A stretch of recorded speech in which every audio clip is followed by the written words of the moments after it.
ఇలా హిందూ ధర్మం గురించి తెలుసుకోవడం అనేక మంది హేళనగా మాట్లాడే పరిస్థితి.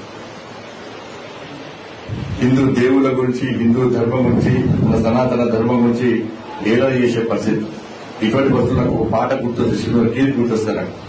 అప్పుడు నేర్చుకున్నవాడికి, ఈ భూమి బిడ్డలం హిందువులమందరం కష్ట సుఖములలోన కలిసి మెలుస్తుంటే బ్రతుకు సుఖమయ్యేనురా, బంగారు కలలన్నీ పండేనురా.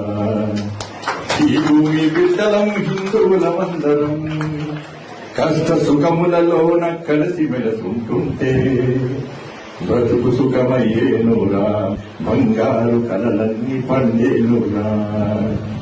ఉన్నోడు లేనోడు అన్న తేడాలు లేక అమ్మ ఒడిలో బిడ్డలాటాడుకున్నట్టు. మరిన్ని ఇంట్రెస్టింగ్ వీడియోస్ కోసం మా ఛానల్ ని సబ్స్క్రైబ్ చేసుకోండి.